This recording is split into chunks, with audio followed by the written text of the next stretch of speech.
दोस्तों नमस्कार। बीजेपी की राजनीतिक जमीन कमजोर हो जाए और संघ की सामाजिक पकड़ कमजोर हो जाए तो फिर बचेगा क्या। और शायद भारत की राजनीति में दो ऐसे राज्य हैं जहां पर बीजेपी और संघ का तालमेल एक ऐसी राजनीतिक जमीन को सामाजिक और राजनीतिक तौर पर बना चुका है जहां पे वो अपने मन मुताबिक प्रयोगशाला के तौर पर नए नए प्रयोग करते भी रहे हैं। और बीते 2 दशकों से एक तरफ गुजरात है, दूसरी तरफ मध्य प्रदेश है। उत्तर प्रदेश नहीं, उत्तर प्रदेश तो हाल की उपज है और उसके पीछे वहां अयोध्या कांड भी जुड़ा है और मौजूदा वक्त में योगी भी जुड़े हैं। लेकिन एक क्षण के लिए सोचिए कि गुजरात तो मोदी मॉडल के आश्रय राजनीतिक तौर पर पकड़ बनाए हुए है, लेकिन मध्य प्रदेश की राजनीतिक जमीन को कहीं ना कहीं संघ ने जिले दर जिले नहीं बल्कि गांव दर गांव को सींचा है वहां पर। और यह जमीन बीजेपी को लगातार लाभ पहुंचाती रही है। हालांकि झटका 2018 में लगा जरूर था, लेकिन एक बरस के भीतर मोदी मॉडल ने कमाल कर दिया और कांग्रेस के ज्योतिरादित्य सिंधिया उस वक्त कांग्रेस छोड़कर बीजेपी में आकर खड़े हो गए। विधायकों की एक लंबी कतार इस तरीके से खड़ी हुई कि कांग्रेस की सत्ता डगमगाते हुए धाराशायी हो गई। लेकिन अभी सवाल एक दूसरा है और यह सवाल कहीं बड़ा है, क्योंकि करप्शन के आश्रय राजनीतिक सत्ता को गिराया जा सकता है, इसका नायाब प्रयोग कर्नाटक में हुआ है। और कर्नाटक का प्रयोग क्या हर राज्य पर चल सकता है? और अगर वह मध्य प्रदेश पर भी चल सकता है तो स्थिति फिर नाजुक है, क्योंकि कांग्रेस ने यही दांव मध्य प्रदेश में चल दिया है।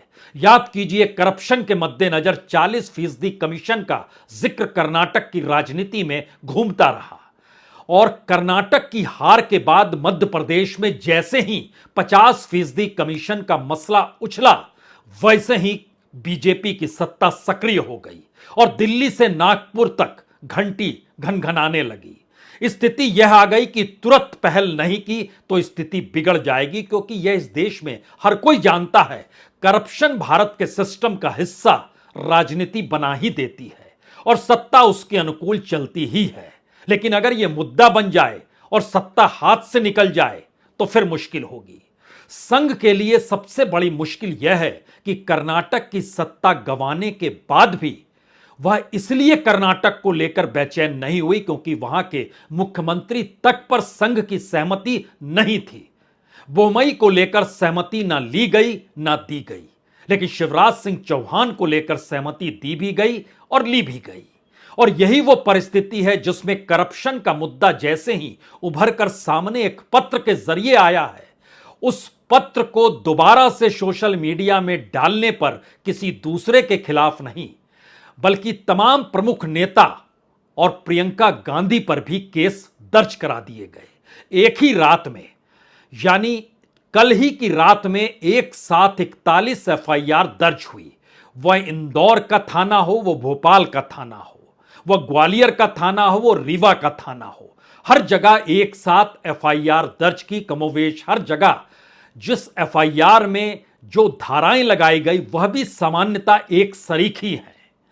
राजनीतिक तौर पर क्या बीजेपी के पांव उखड़ रहे हैं और संघ को समझ नहीं आ रहा है कि अगर करप्शन का चार्ज लग जाए और करप्शन के बाद जनता विपक्ष के साथ खड़ी हो जाए तो स्थितियां नाजुक हो जाएगी। और खास तौर से प्रियंका गांधी पर 41 एफआईआर दर्ज किए गए हैं।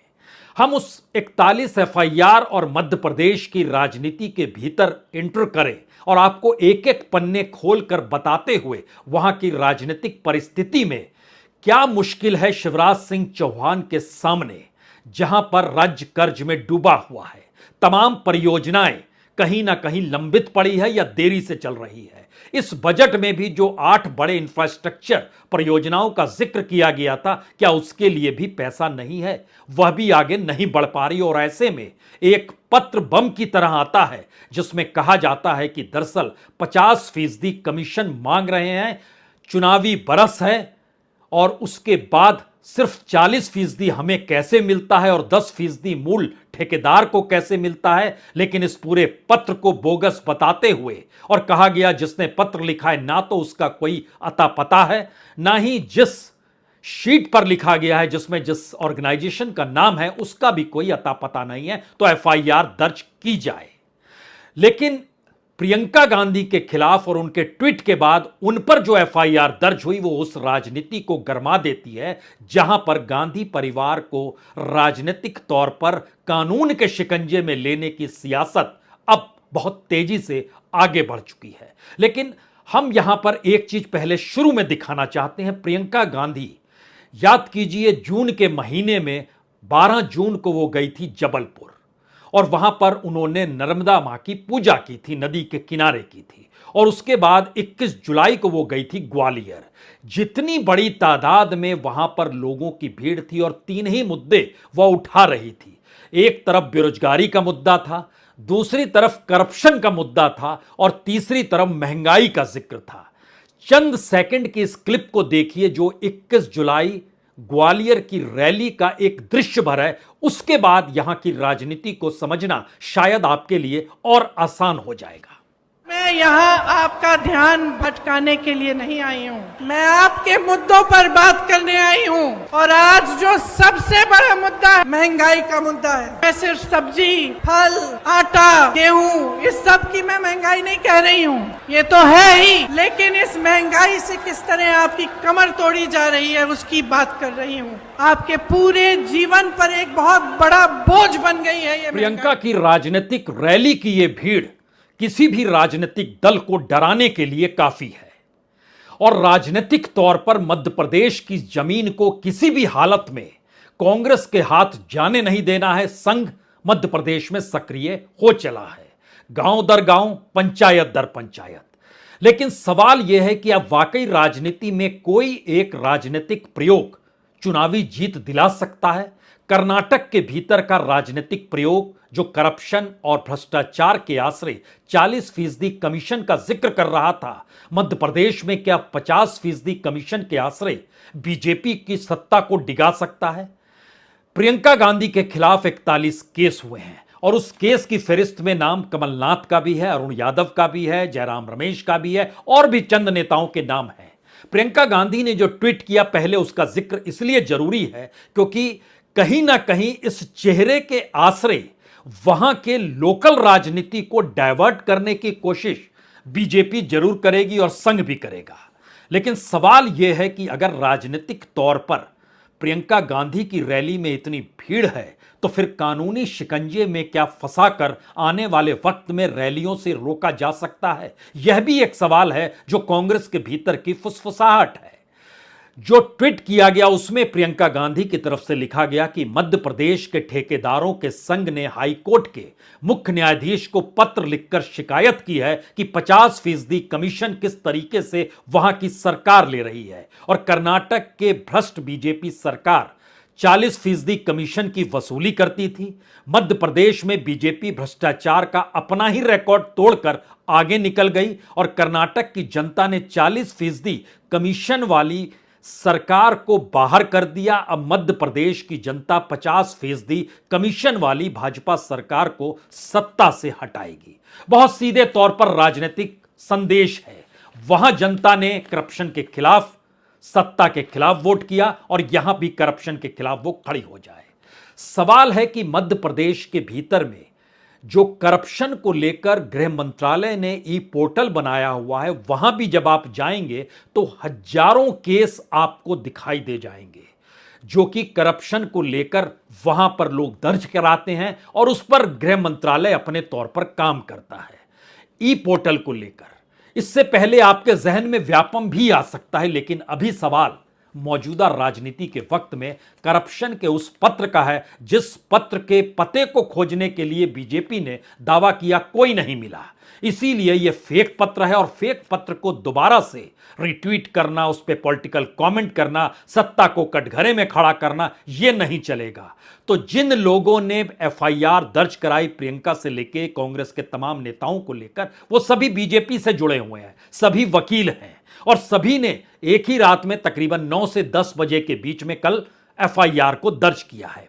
इंदौर के संयोगितागंज थाने में इंदौर के बीजेपी के विधि प्रकोष्ठ के नेता हैं निमेश पाठक ने शिकायत दर्ज कराई। रात 9:30 बजे धारा 420 लगाई गई, 469 लगाई गई। भोपाल में भी रात 9 बजे के लगभग एफआईआर दर्ज होती है। धारा 469, 500, 501 के तहत रजिस्टर्ड किया जाता है। आरोपी कांग्रेस से जुड़ा, जिन्होंने आरोप लगाया है वो कांग्रेस से, बीजेपी से जुड़े हुए हैं।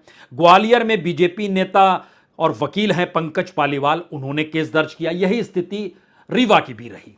अब यहां पर एक सवाल है कि उस पत्र में ऐसा क्या लिखा गया है। अगर कानूनी तौर पर उसकी जांच की जाए तो कुछ सवाल तुरंत खड़े हो जाएंगे इस पत्र को लेकर भी, और दूसरी तरफ इससे जो सरकार इनकार कर रही है कि नहीं नहीं ये पत्र ही बोगस है, उसको लेकर भी सवाल खड़े हो जाएंगे। तो हमें लगता है पहले इस पत्र का पोस्टमार्टम कर लीजिए, क्योंकि इस पत्र में मुख्य न्यायाधीश मध्य प्रदेश उच्च न्यायालय ग्वालियर खंडपीठ के नाम से और विषय दिया गया है मध्य प्रदेश में व्याप्त भ्रष्टाचार की जानकारी देने वाला। ऊपर में जो लिखा गया जिससे बीजेपी ने खुले तौर पर कह दिया ये कोई ऐसा संगठन नहीं है, लघु एवं मध्यम श्रेणी संविदाकार संघ है, वसंत विहार कॉलोनी, लश्कर, ग्वालियर, मध्य प्रदेश 1, 47/4001, यही एड्रेस के नाम पर लिखा गया। उसमें उन्होंने बहुत साफ तौर पर जिक्र किया है कि हमारा संगठन मध्य प्रदेश में निर्माण कार्य करने वाली जो पेटी कॉन्ट्रैक्टर होते हैं, यानी डायरेक्ट उनको कॉन्ट्रैक्ट नहीं मिलता है, किसी दूसरे को कॉन्ट्रैक्ट मिलता है और वो कॉन्ट्रैक्टर इनको कॉन्ट्रैक्ट दे देता है। उसने बताया है कि हम लोग 2012 में यह संगठन बना चुके हैं और सरकार के सामने इसको लाने का प्रयास करते रहे हैं कि हमारे साथ किस तरीके से पेमेंट नहीं हो रहा है। और इस पत्र में लिखे हुए इस संगठन का दावा है कि बीते 10 बरस में हमने 35,000 किलोमीटर की सड़क बनाई है, 1,500 के लगभग छोटे बड़े भवन बनाए हैं, 1,000 से ज्यादा छोटे तालाब बनाए हैं। इसके अलावा सरकारी निर्माण कार्य में महत्वपूर्ण भूमिका निभाई है।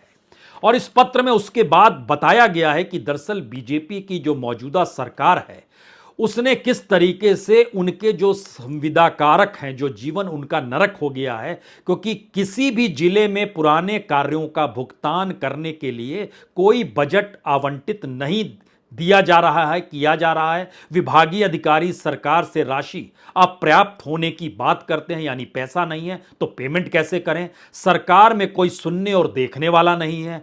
कुछ दलाल किस्म के लोग सक्रिय हैं जो 50% कमीशन लेकर भुगतान को कराते हैं। और उसमें बाकायदा बताया गया है कि देखिए 10% तो मूल ठेकेदार अपने पास रख लेता है, 50% कमीशन के तौर पर बंट जाता है और 40% हमको मिलता है। तो 40% में यानी 100 रुपए का ठेका है तो 40 रुपए मिलेंगे, तो हम लोग क्या काम करेंगे।